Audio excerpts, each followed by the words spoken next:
السلام عليك يا أبا عبد الله. السلام عليك يا ابن رسول الله. من الشيطان الرجيم. بسم الله الرحمن الرحيم. الحمد لله رب العالمين بارئ الخلائق أجمعين، والصلاة والسلام على سيد الأنبياء والمرسلين وعلى أهل بيته الطيبين الطاهرين المعصومين، واللعنة الدائمة على أعدائهم أجمعين من يوم عداوتهم إلى قيام يوم الدين. أما بعد، فقد قال الله تعالى في القرآن الحكيم وهو أصدق القائلين: أعوذ بالله من الشيطان الرجيم. بسم الله الرحمن الرحيم. وأطيعوا الله والرسول لعلكم ترحمون. صدق الله العلي العظيم. صلوات پڑھیں محمد والے.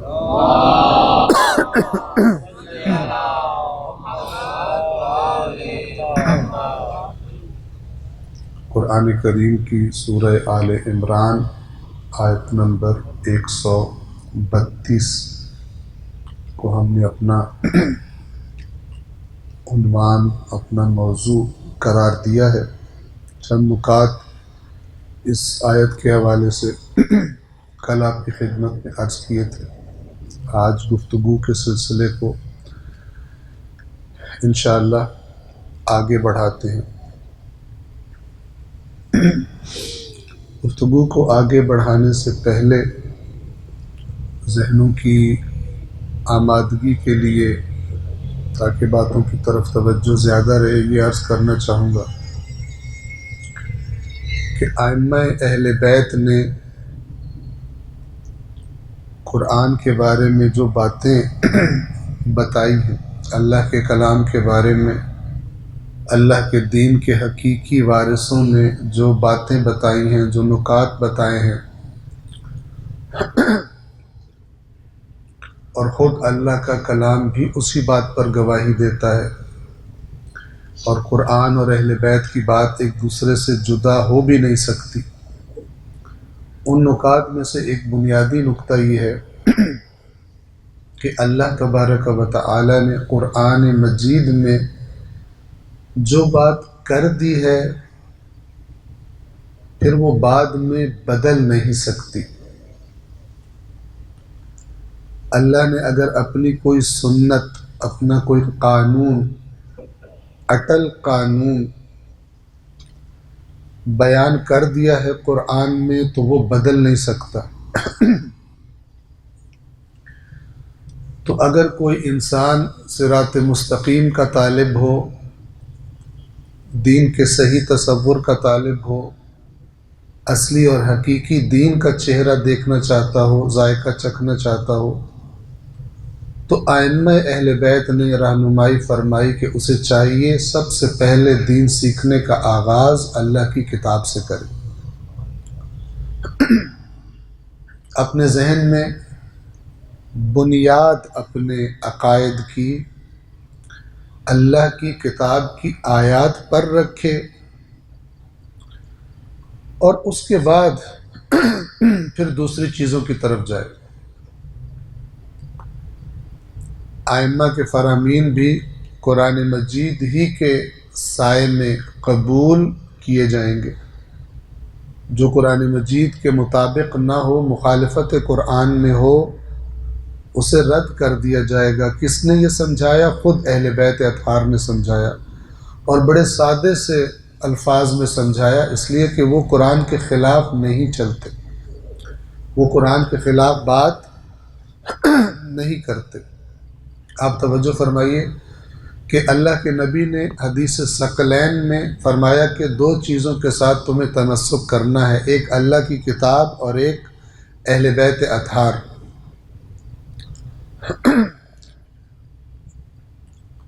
لیکن وہ کون سی چیز ہے جس سے اہل بیت کو بھی تمسک کرنا ہے، جس چیز کے ساتھ خود رسول اللہ کو بھی حکم دیا گیا تمسک کرنے کا، یعنی ایسی چیز کہ جس سے رسول اللہ رہنمائی لیں گے، ایسی چیز جس سے اہل بیت رہنمائی لیں گے، وہ چیز قرآن خود ہے۔ کہاں سے پتہ چلا؟ کہاں سے یہ نقطہ آپ کی خدمت میں عرض کر رہا ہوں؟ خود قرآن مجید سے۔ قرآن مجید کیا فرماتا ہے؟ فَاسْتَمْسِكْ بِالَّذِي أُوحِيَ إِلَيْكَ، تو اے رسول آپ تمسک کیجئے اس کے ساتھ جو آپ کی طرف وحی کیا گیا ہے۔ فَاسْتَمْسِكْ، بس آپ تمسک کیجئے کس کے ساتھ؟ بِالَّذِي أُوحِيَ إِلَيْكَ، اس کے ساتھ کہ جو آپ کی طرف وحی کیا گیا ہے۔ إِنَّكَ عَلَى صِرَاطٍ مُسْتَقِيمٍ، قرآن سے جو آپ نے تمسک کیا ہے یہ دلیل ہے کہ آپ صراط مستقیم پر ہیں۔ اب آپ قرآن کی اہمیت دیکھیے، اس سے اگلی آیت میں فرمایا، یہ سورہ زخرف کی آیات ہے، اس سے اگلی آیت میں کیا فرمایا؟ فرمایا وَإِنَّهُ لَذِكْرٌ لَكَ وَلِقَوْمِكَ، یہ جس سے تمسک کرنے کا اللہ آپ کو اے رسول حکم دے رہا ہے، یہ آپ کے لیے بھی ذکر ہے، آپ کی قوم کے لیے بھی یہ ذکر ہے، نصیحت ہے، یاد دہانی ہے۔ آپ عظمت قرآن کو دیکھیے، وَإِنَّهُ لَذِكْرٌ لَكَ، اور بے شک یہ قرآن، یہ وحی کی گئی کتاب آپ کے لیے ذکر ہے، وَلِقَوْمِكَ، اور آپ کی قوم کے لیے، وَسَوْفَ تُسْأَلُونَ،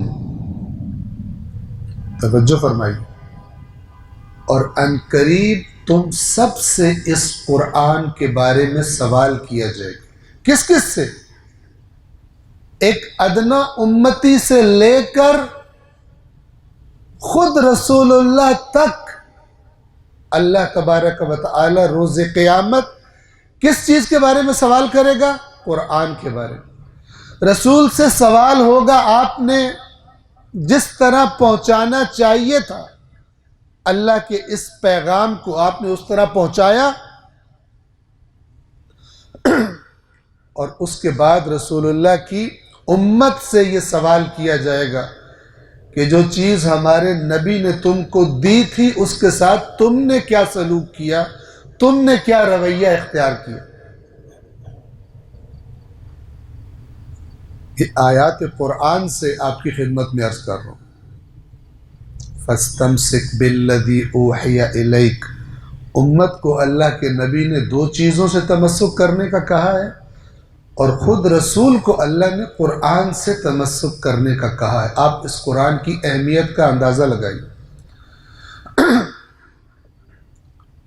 پہلے قرآن کی اہمیت کا اندازہ لگائیے اور پھر قرآن مجید کے ساتھ کیا رویہ رکھا ہے ہم لوگوں نے، اس کا اندازہ لگائیے۔ کتنا بچپن سے ہماری تربیت کی گئی ہے قرآن مجید سے کس طرح استفادہ کرنا ہے، اس کا اندازہ لگائیے، اس پہ غور کیجئے۔ جب غور کریں گے معاشرے کے اندر، ہماری زندگیوں کے اندر ہمارا قرآن سے کتنا رابطہ ہے، تب آپ کی توجہ ایک اور بات کی طرف ہوگی، اور وہ اس بات کی طرف ہوگی کہ جن کو ہماری تربیت اس طرح کرنی چاہیے تھی کہ قرآن ہماری زندگیوں میں داخل ہوتا، ہماری روز مرہ کی روٹین میں قرآن داخل ہوتا، اللہ کی ذات اس بات پر گواہ ہے کہ اس دنیا میں جتنی کتابیں ہیں، سب سے زیادہ جس کتاب کا حق بنتا ہے ایک مسلمان کی زندگی میں، ہر روز وہ کتاب داخل ہو، اس کتاب کا نام قرآن ہے۔ لیکن معاملہ برعکس ہے، باقی کتابیں اہمیت رکھتی ہیں، اللہ کی کتاب اہمیت نہیں رکھتی۔ ہمارا عمل اس بات کی گواہی دے رہا ہے۔ بس جنہوں نے ہماری اس کے بارے میں تربیت کرنی تھی انہوں نے اس طرح ہماری قرآن کے بارے میں تربیت نہیں کی، سب پکڑے جائیں گے۔ جس کی جتنی ذمہ داری تھی اس نے ادا نہیں کی۔ میں دعوت فکر دیتا ہوں، دعوت فکر دیا کرتا ہوں جہاں بھی جاتا ہوں، کہ ایک دفعہ قرآن کی اہمیت کو ذہن میں رکھنے کے بعد یہ سوچنے کی کوشش کریں، اسباب تلاش کرنے کی کوشش کریں کہ اگر قرآن اتنی اہم کتاب ہے تو پھر ہماری زندگیوں میں اس کی یہ اہمیت نظر کیوں نہیں آتی؟ اس کا قصوروار کون ہے؟ علماء ہیں؟ عوام ہیں؟ کون ہے کہ جس نے اس امت کو یہاں پر پہنچایا ہے؟ کون قصوروار ہے؟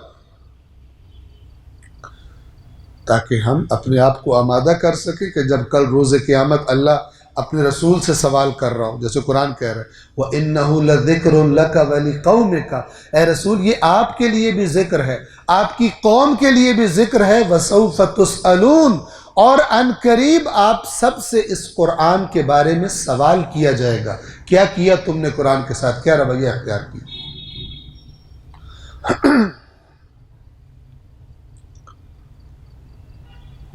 کتاب اصول کافی کے مقدمے میں ایک اور حدیث ہے، شیخ کلینی لے کر آئے اسی قرآن کے بارے میں۔ اسے اتنا، ان روایات کو اتنا تکرار کیا جائے کہ ہر ایک شیعہ بچے بچے کے ذہن میں حفظ ہو جائے، اور یہ حفظ بھی فکر کے ساتھ ہو۔ یہ حفظ احادیث اور حفظ قرآن صرف ثواب لینے کے لیے نہ ہو، صرف سنیں گے تو ہمیں ثواب مل جائے گا، بلکہ سن کے سمجھنے کے لیے ہو اور سمجھنا عمل کرنے کے لیے ہو۔ کتاب اصول کافی کے مقدمے میں شیخ محمد ابن یعقوب کلینی رضوان اللہ تعالی علیہ چند احادیث ائمہ کی لے کر آئے ہیں، کس لیے؟ کہ ائمہ نے اپنے ماننے والوں کو کیا تجویز دی ہے، کیا راستہ سکھایا ہے دین سمجھنے کا۔ اکثر میں بیان کرتا ہوں، وہاں پر ایک حدیث یہ ہے کہ امام معصوم فرماتے ہیں جس نے ہمارے امر کو، جس نے ہماری باتوں کو قرآن سے نہ لیا، وہ شخص فتنوں سے نہیں بچ سکتا۔ توجہ کریں الفاظ پر، عربی میں الفاظ یہ ہیں من لم یأخذ امرنا من القرآن، جس شخص نے ہمارے امر کو قرآن سے نہ لیا، لم یتنکب الفتن، وہ شخص فتنوں سے نہیں بچ سکتا۔ اس کو دوسری طرف سے معنی کریں تو معنی یہ بنے گا جس شخص نے ہمارے امر کو قرآن سے لیا وہ فتنوں سے بچے گا، جس نے قرآن سے نہ لیا وہ فتنوں سے نہیں بچے گا، یعنی جس نے قرآن سے لیا وہ فتنوں سے بچے گا۔ آج کے دور میں فتنے ہمیں دکھائی نہیں دے رہے۔ ابھی یہ جو ایام ہم گزار رہے ہیں، فرقہ واریت کا فتنہ منہ کھول کر کھڑا ہے۔ مکتب اہل بیت کی دشمن قوتیں، پاکستان، وطن عزیز پاکستان کی سالمیت کی دشمن قوتیں للچائی ہوئی نگاہوں سے آنے والے ایام کو دیکھ رہی ہیں۔ آنے والا ایک عظیم دن چند دنوں کے بعد، آج 13 صفر ہے، 40 مظلوم کربلا علیہ السلام کا آنے والا وہ دن، عظیم دن، بعض قوتیں للچائی ہوئی نظروں سے اس دن کو دیکھ رہی ہیں کہ اس دن کو فرقہ واریت کی آگ بھڑکانے کے لیے استعمال کیا جائے۔ فتنوں کا دور ہے یا فتنوں کا دور نہیں ہے؟ کون بچے گا؟ ایک دفعہ میری بات سنتے ہیں، ایک دفعہ آپ اپنے ائمہ معصومین کی بات سنتے ہیں۔ کس کی بات امپورٹنٹ ہے؟ ان کی بات کے آگے کسی بڑے سے بڑے کی بات کی حیثیت کوئی نہیں۔ وہ فتنوں سے بچنے کا راستہ، جب امام نے ایک بات فرما دی، قیامت تک کے لیے وہی بات ہے۔ اللہ کی کتاب کے اندر اتنی طاقت اور صلاحیت ہے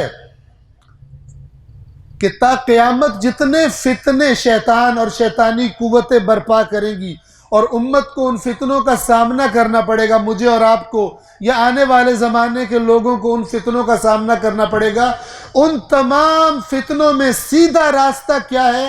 اللہ کی کتاب کے اندر بتانے کی صلاحیت موجود ہے۔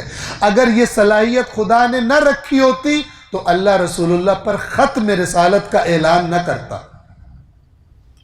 اللہ اس کتاب کو آخری کتاب قرار نہ دیتا۔ لیکن اگر اس نے رسول اللہ کے بعد نبوت کے خاتمے کا اعلان کروا دیا ہے، اگر اس نے یہ اعلان کر دیا ہے کہ چونکہ نبی نہیں آئے گا تو پھر کتاب بھی نہیں آئے گی، یہ قرآن قیامت تک کے لیے انسانیت کی رہنما کتاب ہے، اس کا مطلب ہے قیامت تک کے لیے جتنے بھی فتنے برپا ہوں گے ان فتنوں سے بچنے کی رہنمائی، اصول، بنیادیں اس قرآن کے اندر اللہ نے رکھ دی ہیں۔ لیکن اس امت میں سے کتنے افراد کو فرصت ہے کہ قرآن مجید سے پوچھیں اور پھر اپنی پالیسیز کو اس کے مطابق بنائیں؟ بعض اپنے آپ کو عالم کہنے والے بھی قرآن مجید سے دامن خالی ہیں۔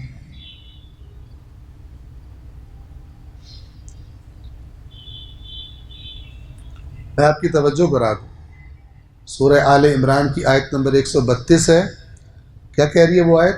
وَأَطِیعُوا اللَّهَ وَالرَّسُولَ لَعَلَّکُمْ تُرْحَمُونَ۔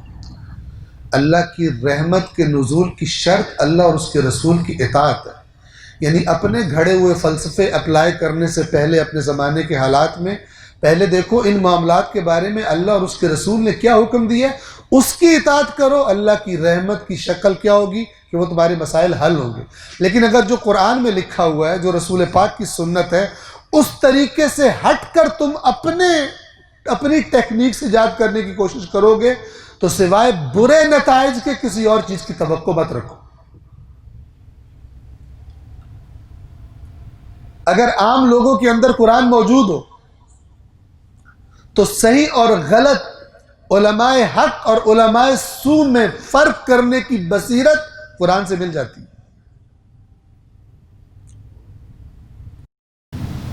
ابھی جب فرقہ واریت کی مثلا آگ بھڑکانے کی کوشش کی گئی اور کی جا رہی ہے کہ خداوند عالم انشاءاللہ حتماً اس کو ناکام فرمائے گا، توجہ سے میری بات سنیے۔ ان حالات میں بعض لوگوں نے کہا کہ اس گندے پانی میں سے مچھلی پکڑ لو، اپنے مطلب کا کام بھی کر لو۔ پانی اس وقت گدلا ہوا ہے، مٹی والا ہوا ہے، مچھلی پکڑ لو اپنے مطلب کی۔ کیا بعض لوگوں نے کہا؟ خوب توجہ سے سنیے گا، اب کہاں ہیں وہ لوگ جو وحدت امت کی بات کرتے تھے؟ اس امت میں اتحاد ہو سکتا ہے؟ اہل سنت کے ساتھ اتحاد کرو گے؟ جو یہ بات کرتا ہے، توجہ فرمائیے، جو یہ بات کرتا ہے تھوڑے سے حالات خراب دیکھ کر، تھوڑی سی مثلا کسی کی شیطنت کامیاب ہوتی دیکھ کر، اگر کچھ معروضی حالات کو دیکھ کر کوئی بندہ یہ کہتا ہے کہ مثلا یہ اتحاد نہیں ہو سکتا، اس کا قرآن مجید سے ہاتھ بالکل صاف ہے۔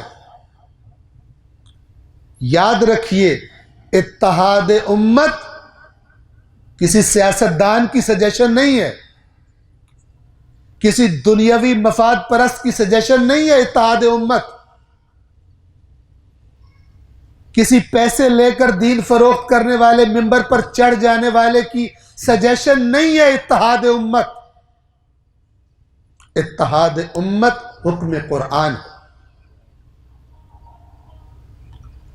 اور اتنا سخت ہے یہ حکم اللہ کی طرف سے کہ خداوند عالم نے قرآن میں فرمایا جن کو اس امت کو ٹکڑوں میں بانٹ کے رکھنے کا شوق ہے، ان کا ہر کسی کے ساتھ تعلق ہو سکتا ہے، اے رسول تیرے ساتھ ایسے لوگوں کا ذرہ برابر بھی تعلق نہیں۔ جو شخص یہ سمجھتا ہے، یہ کہتا ہے کہ امت کے باقی مسالک کے ساتھ اتحاد نہیں ہو سکتا، اس احمق کو قرآن کا ہی پتہ نہیں ہے۔ احمق بھی چھوٹا لفظ ہے، کیونکہ اگر کوئی شخص ممبر پر آ کے بیٹھا ہے قوم کی رہنمائی کرنے کے لیے، اور اس کو اتنا نہیں پتا کہ امت کے ساتھ کیا رویہ رکھنا ہے، باقی مسالک کے ساتھ کیا رویہ رکھنا ہے، اس کے بارے میں قرآن کیا کہتا ہے، اور یہ بغیر جانے وہ یہاں آ کے بیٹھ جاتا ہے، اس سے بڑا احمق کوئی نہیں ہے کہ وہ مسلکی جذبات بھڑکا کر، کیونکہ اپنے مسلک کے لوگوں میں بیٹھ کے تقریر کرنا، ان سے واہ واہ کروانا، یہ کوئی مشکل کام نہیں ہے۔ مسلک کے دفاع کے نام پر قرآن مجید کی باتوں کو کچل کر آگے بڑھنے کی کوشش کرنا یہ مشکل کام نہیں ہے۔ کیوں؟ اس لیے کہ سامنے بیٹھے ہوئے لوگ قرآن مجید سے آشنا نہیں ہوتے۔ اگر کوئی دین کے نمائندے کی شکل میں آ کر کسی کرسی پر کسی ممبر پر بیٹھ کے یہ کہتا ہے کہ اپنے سیاسی مفادات کے لیے، دنیاوی مفادات کے لیے دوسرے مسالک سے اتحاد کی بات ہو رہی ہے، اس جاہل کو یہ نہیں پتا کہ یہ دوسروں سے، دوسرے مسالک سے اتحاد کی بات کرنا یہ حکم قرآن ہے۔ اگر آپ قرآن کے الفاظ پر غور کریں، قرآن مجید کہتا ہے کہ سارے انبیاء کی امت ایک امت ہے۔ ہم سے تو رسول اللہ کی امت نہیں سنبھالی جا رہی، اس لیے کہ ہمیں ان چیزوں کا پتہ ہی نہیں ہے جس چیز پر امت اکٹھی ہو سکتی ہے۔ اللہ تعالیٰ نے جس راستے کی طرف رہنمائی نہ کی ہو، اس راستے پر چلنے کا ہم سے طلب بھی نہیں کر سکتا۔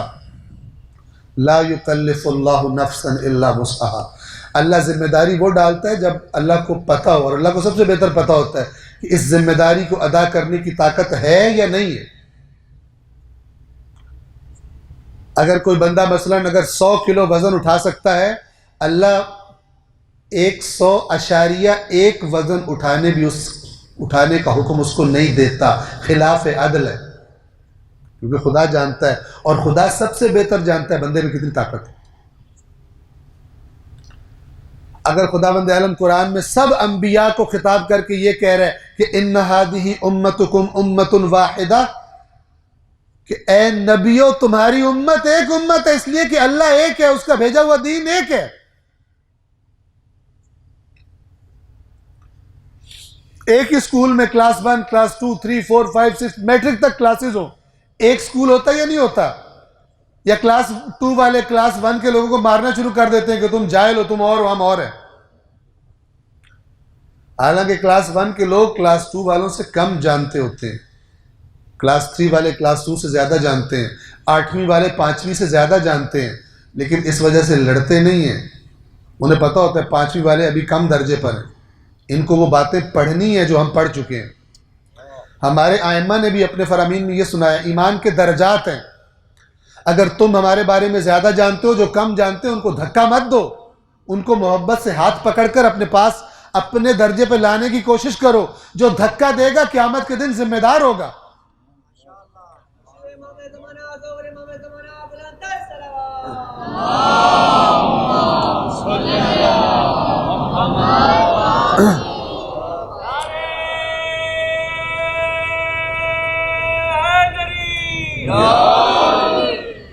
ہمارے مسائل ہوں گے اللہ اور اس کے رسول کی اطاعت کر کے، اپنے نئے نئے فلسفے بنا کے نہیں ہوں گے، نمک مرچیں اور نقطے لگا کے نعرے مروا کے ہمارے مسئلے حل نہیں ہوں گے جب تک ہم واپس نہیں پلٹیں گے۔ قرآن کہتا ہے اگر کسی بات میں تمہارا جھگڑا ہو جائے تو اسے اللہ اور رسول کی طرف پلٹاؤ۔ سب سے آسان راستہ آپ کے لیے قرآن کو سمجھ رہا ہے، سب سے آسان راستہ یہ چیک کرنے کا کہ مثلا فلان شخص، میں جو آپ کے سامنے بیٹھا ہوں صحیح باتیں کرتا ہوں یا غلط باتیں کرتا ہوں، کیونکہ قرآن پڑھ کے آپ کو اطمینان ہوگا میں نے صحیح بات پڑھ لی ہے، میں جانتا ہوں کہ اس کے خلاف نہیں ہو سکتا، پھر آپ پرکھیں گے سامنے بیٹھنے والے۔ اصول کافی باب درجات الایمان، اگر میں اشتباہ نہیں کر رہا، باب درجات الایمان، یہ ذرا واقعہ سنیے، اس واقعے کو سنیے اور آج کل ہمارا رویہ دیکھیے۔ راوی بیان کرتا ہے کہ ہم امام جعفر صادق علیہ السلام کے ساتھ سفر میں تھے،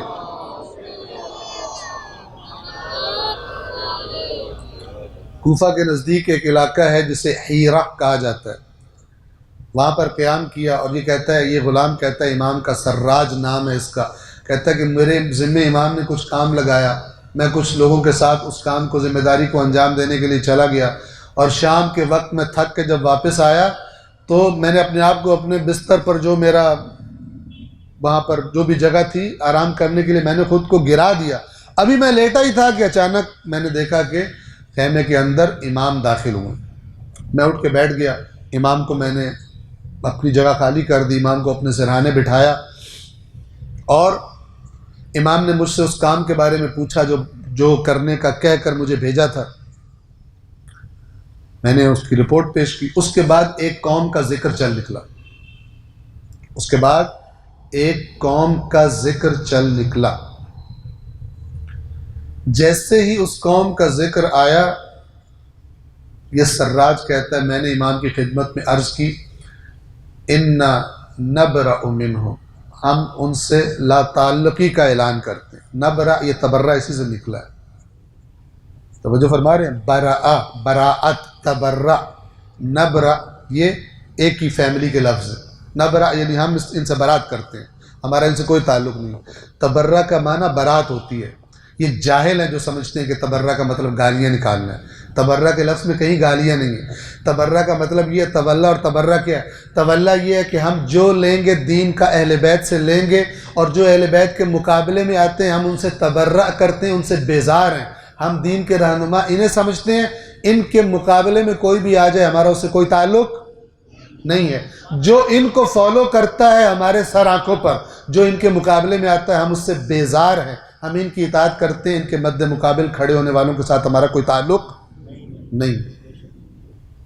اور جو اہل بیت کے مد مقابل کھڑا ہوتا ہے اس سے تعلق ہونا بھی نہیں چاہیے، اس لیے کہ اللہ کے رسول نے فرمایا تھا میں اپنے بعد یہ دو چھوڑ کے جا رہا ہوں۔ توجہ فرما رہے ہیں؟ اب ذرا ان کی روایات، ان کی حدیث سنیے۔ لیکن مسئلہ یہ ہے کہ اس نفرتوں کے دور میں ان چیزوں کا بازار میں خریدار کوئی نہیں ہے۔ ہر مسلک کی عوام کو مزہ تبھی آتا ہے جب ان کے سامنے دوسرے مسلک کو خوب اچھی طرح سے رگڑا لگایا جا رہا ہو، خوب ان پر تہمتیں لگائی جا رہی ہوں، خوب ان کو جہنمی ثابت کیا جا رہا ہو، تب ہماری عوام کو لطف آتا ہے، مزہ لیتے ہیں۔ کیسے پتہ چلے گا یہ صحیح روش ہے، یہ صحیح پالیسی ہے، غلط پالیسی ہے؟ یہ واقعہ سنیے، اصول کافی میں لکھا ہوا۔ سراج نے کہا، ایک قوم کا ذکر نکلا، سراج نے کہا کہ ہم ان سے برات کرتے ہیں۔ امام نے فرمایا، اچھا وہ قوم کیا تھی؟ اہل بیت سے محبت کرتے تھے لیکن اس چیز کے قائل نہیں تھے جس کے یہ قائل تھے۔ مختصر وقت مختصر ہے، ورنہ میں آپ کو ساری عربی عبارت پڑھ کے سناتا۔ اب توجہ فرمائیں، امام نے سراج سے کیا کہا؟ اس کی بات سن کر کہا وہ ہم سے محبت کرتے ہیں لیکن اس بات کے ہمارے بارے میں قائل نہیں ہیں جس کے تم لوگ قائل ہو، اس لیے تم ان سے برات کر رہے ہو۔ سراج نے جواب دیا، جی۔ امام نے فرمایا، اگر دیکھیں اہل بیت سے محبت جو شخص کرتا ہے، اور پاکستان میں اکثریت اہل سنت مختلف مسالک سے تعلق رکھنے والے اہل بیت سے محبت کرتے ہیں۔ مسائل کو حل کرنے کے لیے سوچنا چاہیے، کیونکہ حکم قرآن ہے، مسائل کو بھڑکانے کی کوشش نہیں کرنی چاہیے۔ قیامت کے دن ان لوگوں میں نہ کھڑے ہوں کہ جو رسول اللہ کی امت کو ٹکڑے کرنے اور نفرت کی آگ لگانے والے تھے، اور وہ عوام کے جو اس آگ کو اور پھونکے مارنے والے تھے نعرے لگا کر، اس گروپ میں خدا نہ کرے میں اور آپ کھڑے ہوں۔ اس لیے کہ قرآن کی نظروں میں یہ بہت بڑا گناہ ہے، گناہ کبیرہ ہے۔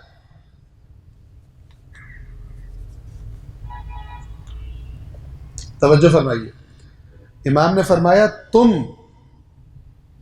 ہمارے بارے میں ان سے کچھ زیادہ جانتے ہو، وہ کم جانتے ہیں اس لیے محبت کرتے ہیں، ناسبی نہیں ہے، بغض اہل بیت نہیں رکھتے، اہل بیت سے محبت کرتے ہیں۔ آپ پاکستان کے ٹی وی چینلز پر کتنے اہل سنت کو دیکھتے ہیں کہ جب اہل بیت کا ذکر آتا ہے ڈٹ کے دفاع کرتے ہیں، ان کی محبت کا دم بھرتے ہیں۔ بعض تو ایسی باتیں کرتے ہیں کہ آپ لوگ اش اش کر اٹھتے ہیں۔ ایسے اہل سنت کی زبان سے آپ فضائل محبت اہل بیت کی باتیں سنتے ہیں یا نہیں سنتے؟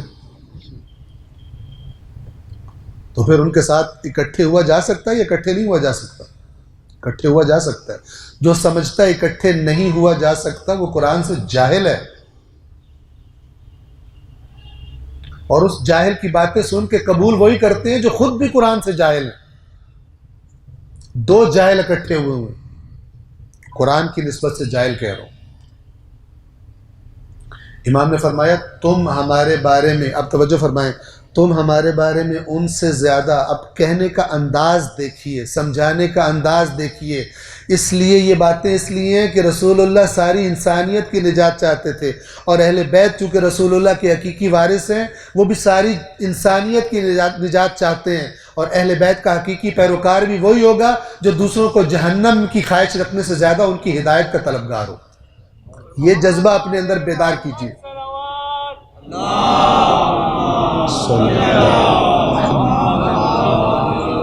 یہ جذبہ اپنے اندر بیدار کرنے کی ضرورت ہے، دوسروں کو ہمدردانہ نگاہ کے ساتھ دیکھنا، نہ کہ دوسروں کو اس نگاہ سے دیکھنا کہ یہ جہنمی میرے پاس کیوں آ گیا۔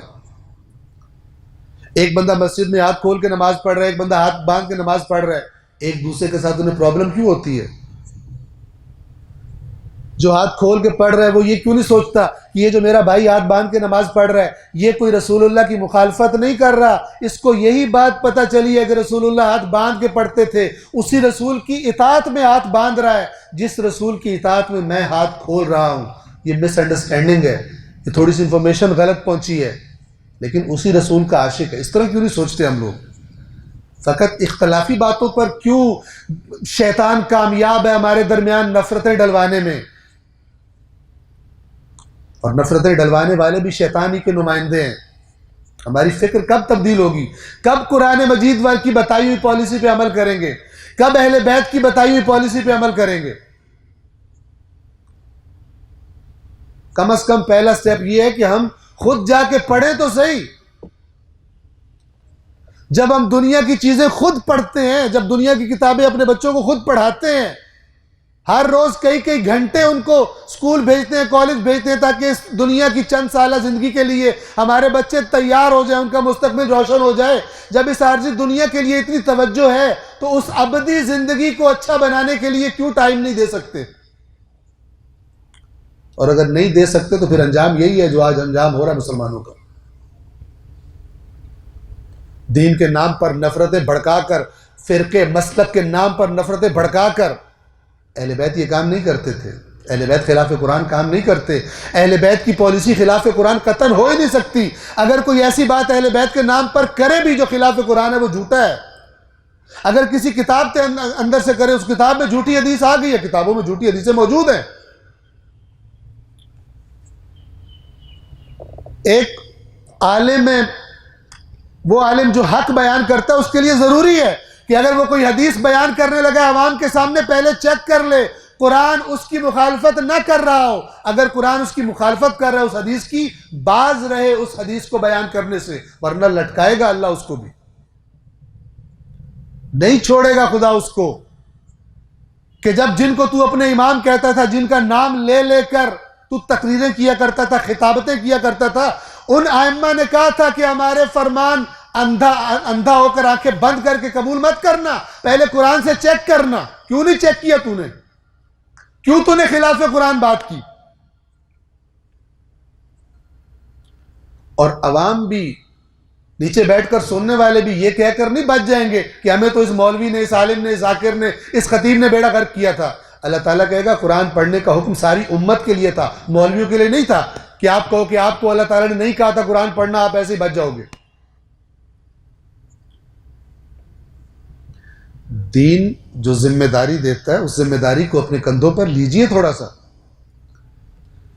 امام کا لہجہ دیکھیے، امام کس طرح بات کر رہے ہیں، حالانکہ اس نے امام کی محبت میں یہ کہا، کیونکہ اس بات کے یہ قائل نہیں ہے جس کے ہم قائل ہیں، لہذا ہم برات کرتے ہیں ان سے۔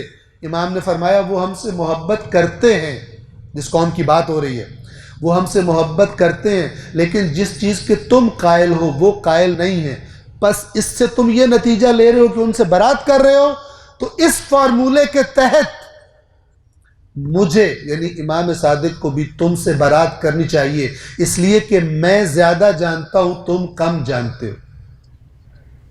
اگر فارمولہ یہ ہو کہ زیادہ علم رکھنے والا کم علم رکھنے والے سے برات کرے تو امام فرما رہے ہیں اے سراج پھر ہم اہل بیت کو بھی تم لوگوں سے برات کرنی چاہیے، کیونکہ تمہارا علم ہمارے علم کے مقابلے میں بہت کم ہے۔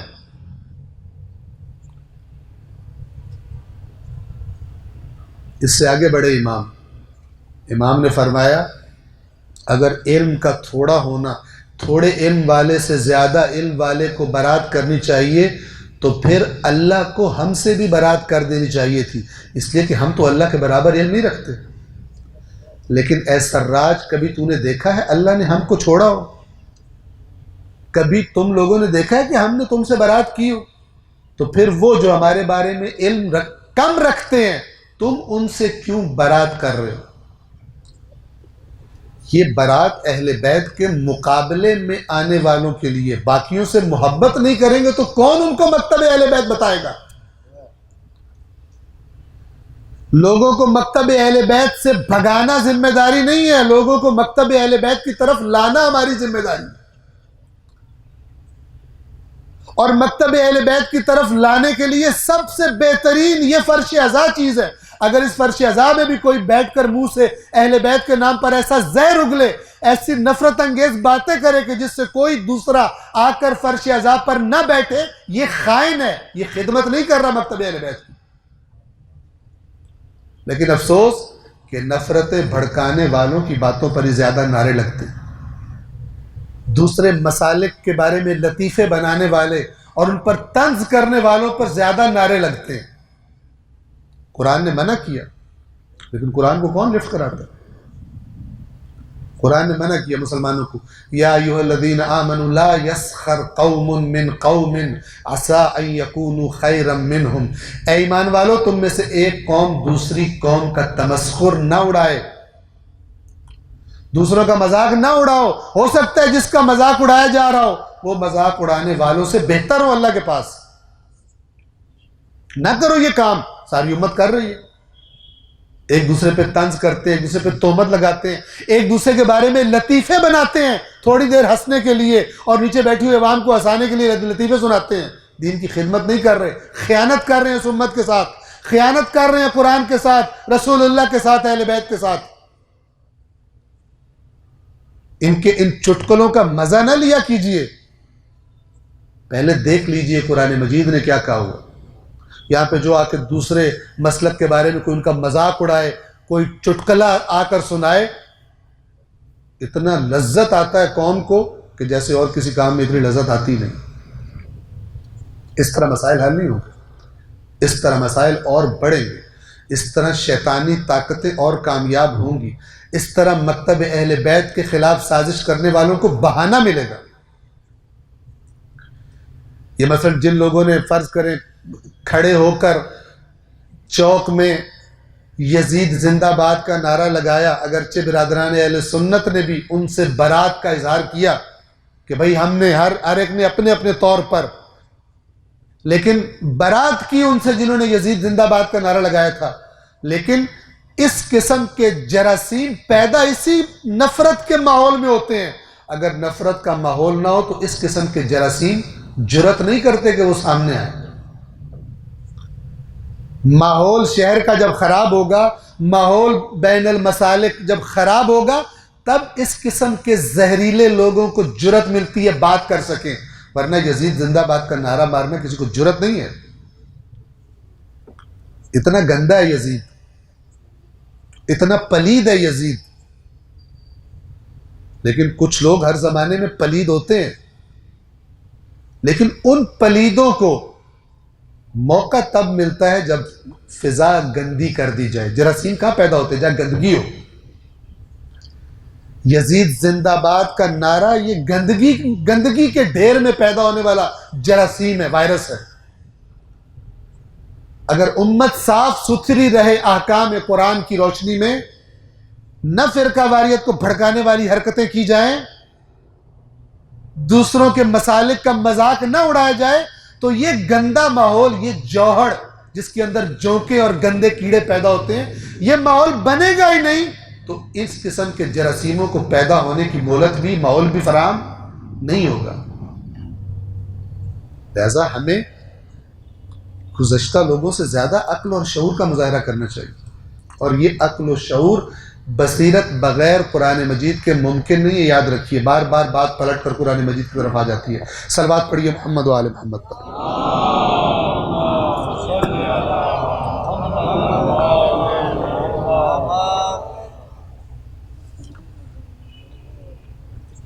یہ آیت یہی بات سمجھانا چاہتی ہے، بہت دائرہ وسیع ہے اس کا،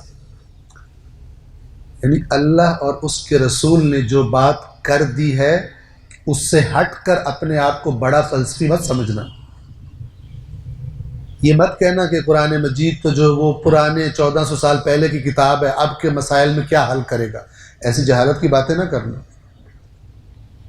سب سے پہلے اپنے مسائل کا حل، امت کے مسائل کا حل سب سے پہلے قرآن میں دیکھنا، قرآن کی پالیسی کو اپنا کر تمہارے مزاج کی جتنی چیزیں اس قرآن کی دی ہوئی پالیسی سے ٹکرا رہی ہوں ان کو ترک کرنا، نہ کہ قرآن کو ترک کر دینا۔ لعلکم ترحمون، یہ ہے اطاعت اللہ اور رسول کی، اور تب امید رحمت رکھو، ورنہ اللہ نے فرقہ واریت کو اعلان کیا ہے قرآن میں کہ یہ خدا کا عذاب ہے۔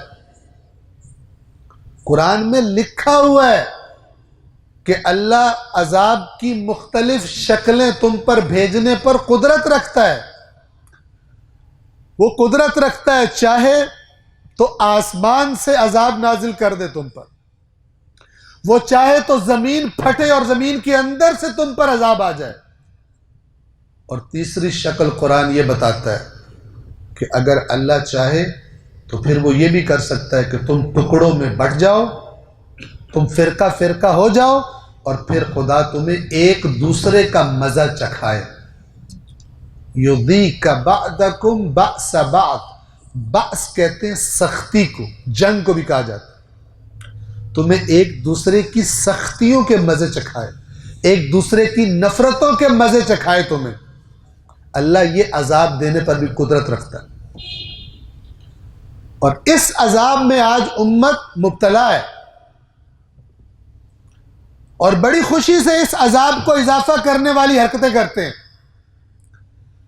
بڑی خوشی سے ایسی تقریریں کرتے ہیں، بڑی خوشی سے ایسے کلام لکھتے ہیں جس سے اور امت پہ عذاب نازل ہو فرقہ واریت کا۔ ایک بندہ ماچس جلائے، اس کو لکڑیوں پر پھینکے جو جلنے کے لیے تیار کھڑی ہو، اور جب آگ لگے تو کہے ہم نے تو نہیں کیا، آگ بھی خود لگا رہا ہو، اور بعد میں اپنے آپ کو اس آگ لگنے کا خطاوار بھی نہ سمجھے۔ اس سے بڑا احمق کوئی ہوگا؟ کوئی نہیں ہوگا۔ تمام مسالک سے بڑھ کر اہل بیت کے ماننے والے، اہل بیت سے دین لینے والوں کی ذمہ داری بنتی ہے کہ وہ سب سے بڑھ کر اس امت کی فکر کریں۔ اہل بیت ساری امت کی فکر کرتے تھے، ساری امت کے لیے تڑپتے تھے۔ آپ توجہ کیجئے، دوسروں نے، بنو امیہ نے، بنو عباس نے پورا زور لگایا کہ امت اہل بیت سے کٹ جائے، اور اہل بیت نے اتنا ہی زور لگایا اپنے پیروکاروں کو یہ تاکید کرنے کی کہ تم امت سے ہرگز نہ کٹنا، اگر کٹتے ہو تو دشمن کامیاب ہے، تم کامیاب نہیں ہو۔ لہذا آپ فرامین اہل بیت میں دیکھیے، اگر ان میں سے کوئی فوت ہو جائے ان کے جنازوں میں جاؤ، اگر ان میں سے کوئی بیمار ہو جائے ان کی عیادت کرو، اگر ہو سکے تو ان کی مسجدوں میں جا کر، اگر تم کر سکو تم مؤذن بن جاؤ۔ یہ روایات اہل بیت کے لفظ ہیں، یہ چٹکلے بتانے والے کیوں نہیں بتاتے؟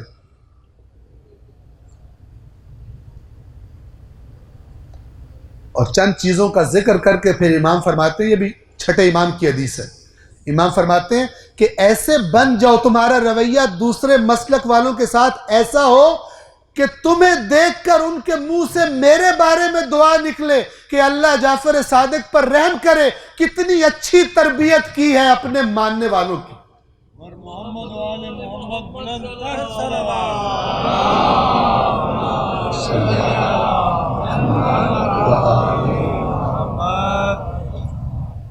کتنی اچھی تربیت کی ہے اپنے ماننے والوں کی.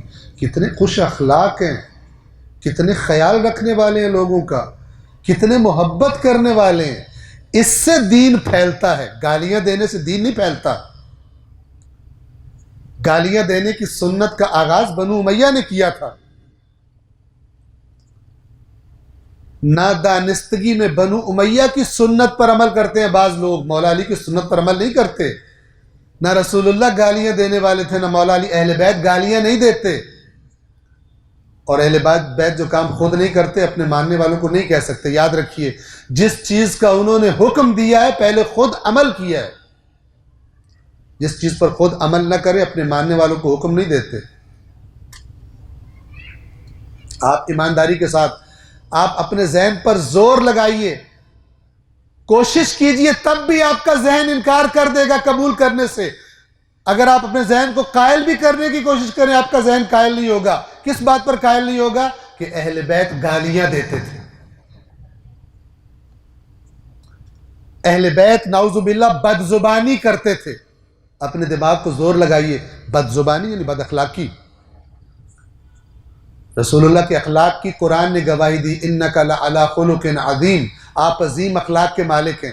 اہل بیت اپنے جد کے اخلاق کے وارث ہیں. مولا علی رسول اللہ کے اخلاق کے وارث ہیں, وہی تعلیمات بتانے والے ہیں. امام حسن امام حسین ان کے اخلاق کے وارث ہیں. شامی آتا ہے نادان پروپیگنڈے کی زد میں آیا ہوا, آ کر گالیاں بکتا, امام کھڑے سن رہے ہیں کچھ نہیں کہتے. کچھ لوگ بدسلوکی کرتے ہیں, مارتے ہیں, اس کو زخمی کر دیتے ہیں. امام کو پتہ چلتا ہے, امام کی بعد میں ملاقات ہوتی ہے, اس کو گھر لے جاتے ہیں, اس کے زخموں پر مرہم رکھتے ہیں, اسے کھانا کھلاتے ہیں, اسے پانی پلاتے ہیں. اور وہ شخص اپنی جہالت میں, چونکہ شامیوں کے پروپیگنڈے کی زد میں آیا ہوا بندہ ہے, اس طرح لوگوں کو قائل کیا جاتا ہے. گالیاں دے کے قائل نہیں کیا جاتا. امام اس کو کھانا کھلاتے ہیں, اس کے زخموں پر مرہم پٹی کرتے ہیں, اور ساتھ ساتھ وہ بڑبڑا رہا بھی ابھی تک کہ تم بھی اسی شہر میں رہتے ہو, اتنے اچھے انسان ہو, اور وہ علی کی اولاد بھی اسی شہر میں رہتی جو اتنے برے ہیں. اسے پتہ ہی نہیں ہے, وہ امام کو پہچانتا ہی نہیں ہے.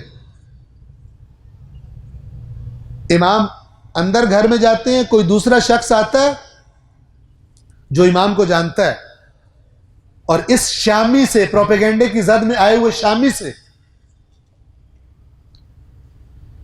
گفتگو کا آغاز کرتا ہے. یہ شامی حسب معمول کہتا ہے اس شہر میں اس انسان جیسے اچھے لوگ بھی ہیں اور علی کے بیٹوں جیسے برے لوگ بھی ہیں. تو وہ شخص اس سے کہتا ہے کہ جس کو تو برا بھلا کہہ رہا ہے یہ علی کا بیٹا ہے,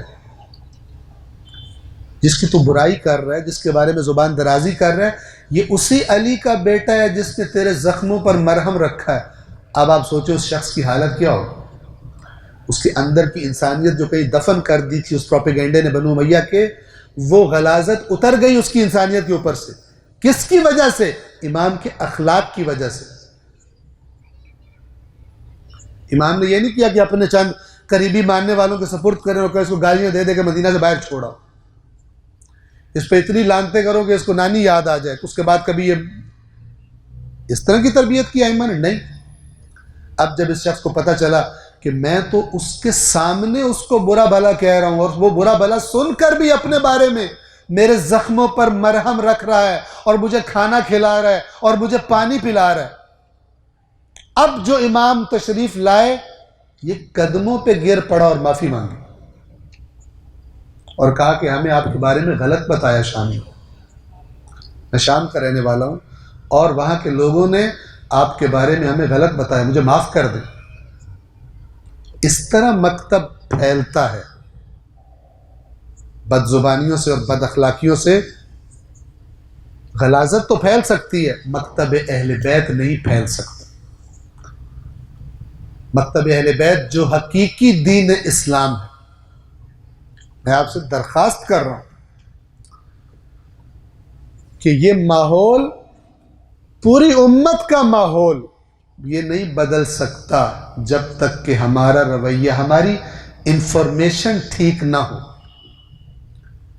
ہمارے دین کے بارے میں رویے، قرآن کے بارے میں ہمارے رویے ٹھیک نہ ہو۔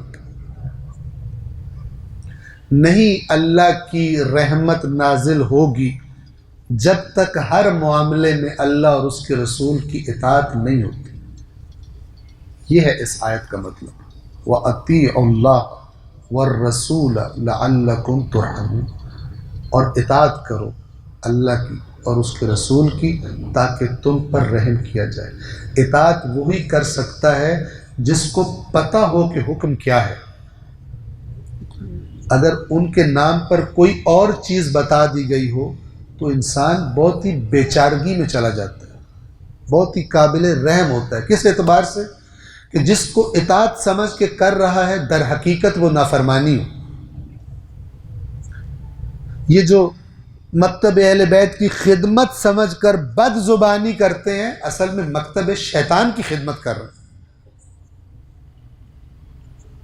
نفرتوں کو زیادہ کرنے والی، یاد رکھیے، گالی، بد زبانی مکتب اہل بیت کی خدمت نہیں کرتی، مکتب شیطان، مکتب بنو امیہ کی خدمت کرتی ہے۔ آپ جب دلیل دیتے ہیں سامنے والا سوچتا ہے، سارے نہ سوچیں، جو کچھ سوچنے والے ہوں گے وہ سوچیں گے، غور کریں گے اور امکان ہوتا ہے حق کی طرف آ جائیں۔ لیکن جب آپ گالی دیتے ہو تو اگر سامنے والے منتشر بھی ہوں، آپ کی گالی کی وجہ سے وہ اکٹھے ہو جاتے ہیں۔ گالیوں سے باطل اکٹھا ہوتا ہے اور دلیل دینے سے باطل میں دراڑیں پڑتی ہیں۔ اندر جو لوگ سوچنے والے ہوتے ہیں ان کو سوچنے کے لیے مواد فراہم ہوتا ہے اور پھر جو حق کی طرف آنا چاہے اس کے لیے راستہ کھلتا ہے۔ گالیوں سے کسی دین کی خدمت نہیں ہوتی۔ گالیوں کی تربیت دینے والا، بد زبانی کی تربیت دینے والا ابلیس ہے، اور ابلیس کے چیلے ہیں ہر زمانے میں۔ قرآن کریم نے بد زبانی سے منع کیا۔ ایک صلوات پڑھیے محمد وعلی محمد۔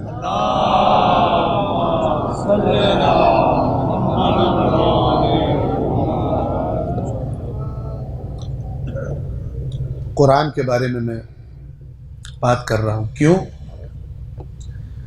اس لیے کہ حقیقت میں یہ ممکن نہیں ہے، حقیقت میں، توجہ سے میری بات سنیے، حقیقت میں یہ ممکن نہیں ہے کہ جو دل اہل بیت سے جڑا ہو وہ دل قرآن سے نہ جڑا ہو۔ یہ دونوں جہاں ہیں حقیقت میں، ایک ہے ان کا نام، ایک ہے حقیقت۔ حقیقت میں یہ دونوں جہاں رہیں گے اکٹھے رہیں گے۔ اللہ کے نبی نے یہ فرمایا، یہ الگ نہیں ہو سکتا۔ کوئی کہے مجھے قرآن میرے لیے کافی ہے، اس کے پاس قرآن نہیں ہے، اس کے پاس اس قسم کی کوئی چیز ہوگی جسے نیزوں پہ اٹھایا جاتا ہے اسلام کے خلاف، اس کے پاس حقیقت قرآن نہیں ہوتی، جس کے پاس اہل بیت نہ ہو۔ اور اگر کوئی یہی والی بات اہل بیت کے بارے میں کرے، قرآن کو قرآن سے دوری رکھنے کے لیے، اس کے پاس اہل بیت کے نام پر کچھ ہوگا، حقیقت اہل بیت اس کو نہیں پتہ، اس لیے کہ یہ دونوں جدا نہیں ہیں۔ اور اتنا گہرا رابطہ ہے، اتنا گہرا رابطہ ہے اہل بیت کا قرآن کے ساتھ، اور بالخصوص امام حسین کا اتنا پکا اور اتنا گہرا رابطہ ہے قرآن کے ساتھ کہ ظالموں نے جب امام کے سر کو تن سے جدا کر دیا، سر تن سے جدا ہو کر بھی قرآن سے جدا نہ ہو سکا۔ کتب شیعہ، کتب اہل سنت میں یہ روایات موجود ہیں، چند روایات کہ جن کے راوی بیان کرتے ہیں کہ ہم نے دیکھا کہ حسین کا سر نوک نیزہ پر قرآن کی آیات کی تلاوت کر رہا تھا۔ ایک روایت اس میں سے آپ کی خدمت میں عرض کرتا ہوں۔ ابن زیاد کے دربار میں جب اسیروں کے قافلے کی پیشی ہو چکی تو اس لعین نے اپنے سپاہیوں کو حکم دیا کہ تمام شہدائے کربلا کے سروں کو نیزوں پر لٹکا کر اور پیچھے پیچھے ان کے اسیروں کو ساتھ لے کر شہر کوفہ کی گلیوں اور بازاروں میں پھرایا جائے۔ اب منظر کیا تھا؟ آگے آگے نیزوں پر شہداء کے سر تھے اور پیچھے پیچھے بیویاں تھیں، اور وہ بھی بے مکنہ و چادر حالت۔ زید ابن ارقم ایک صحابی رسول ہیں، وہ بیان کرتے ہیں، مشہور صحابی ہیں، بیان کرتے ہیں کہ میں اپنے گھر میں بالائی منزل میں کھڑکی کے سامنے بیٹھا ہوا تھا کہ میں نے حسین کی قرآن کی تلاوت کی آواز سنی۔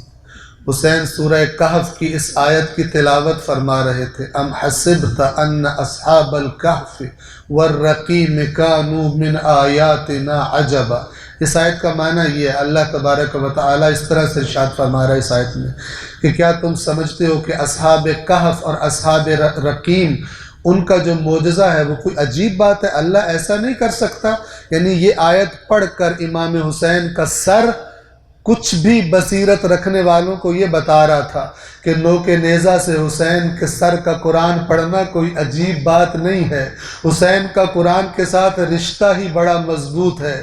میں جب یہ روایت پڑھتا ہوں تو سوچتا ہوں کہ عجب نہیں کہ جب اس دکھیا بہن نے، علی کی بیٹی زینب عالیہ نے جب اپنے بھائی حسین کے سر کو قرآن کی تلاوت کرتے دیکھا ہوگا تو عجب نہیں کہ اپنے بھائی سے خطاب کر کے یہ کہا ہو کہ بھیا حسین، اگر اللہ نے آپ کو تلاوت کا اذن دے دیا ہے، اگر اللہ نے نوک نیزہ سے آپ کو کلام کا اذن دے دیا ہے تو ذرا چند جملے اپنی معصوم سکینہ سے بھی بول لیجئے۔ جب سے آپ کی شہادت ہوئی ہے یہ بچی ٹھیک طرح سے سو نہیں پاتی، اگر کبھی تھک ہار کر سو بھی جائے تو نیند کے دوران چیخ مار کر اٹھ بیٹھتی ہے اور کہنے لگتی ہے کس نے میرے بابا کو پیاسا ذبح کیا، کس نے مجھ سے وہ سینہ چھین لیا جس سینے کے سوا مجھے نیند نہیں آتی تھی۔ ہاں بھیا حسین، اگر ہو سکے تو اس سکینہ سے بھی، اس معصوم سے بھی چند جملے کلام کر لیجئے۔ خدا جانے عزاداروں، اس معصوم بچی نے کس طرح کوفہ کے بازاروں میں سے یہ بچی گزری ہوگی، کس طرح کوفہ اور شام کے زندانوں میں اس بچی نے گزارا کیا ہوگا۔ الا لعنت اللہ علی القوم الظالمین وسیعلم الذین ظلموا ای منقلب ینقلبون۔ پروردگار بحق قرآن و اہل بیت اس قلیل سی عبادت کو اپنی بارگاہ میں قبول فرما۔ پروردگار بحق قرآن و اہل بیت ہمیں اس دنیا میں جینے کا طریقہ، اپنے مکتب کی خدمت کا طریقہ قرآن مجید اور اہل بیت اطہار سے سیکھنے کی توفیق عطا فرما۔ پروردگار ہمارے موجودہ مسائل، ہماری زندگی کے تمام مسائل کا وہ حل جو تو نے اپنی کتاب میں بتایا ہے، جو اہل بیت اطہار نے بتایا ہے، اس حل کو ڈھونڈنے، اس کی تلاش کرنے اور اس کے مطابق اپنی زندگیوں کو بنانے کی توفیق عطا فرما۔ پروردگار اس تمام دنیا میں مکتب اہل بیت کے دشمنوں کو، اگر وہ قابل ہدایت نہیں ہیں، ان کی دشمنی کو، ان کی سازشوں کے شر کو خود ان کی طرف لوٹا دے۔ پروردگار عزاداران امام حسین کی جان و مال و ناموس کی حفاظت فرما۔ پروردگار ہمارے مرحومین کے درجات کو بلند فرما، ہماری ملت کے شہداء کے درجات کو بلند فرما۔ پروردگار ہم سب کو قرآن اور اہل بیت کی شفاعت، ان کا وسیلہ اس دنیا میں بھی اور اگلی دنیا میں بھی نصیب فرما۔ اللہم صلی علی محمد و آل محمد۔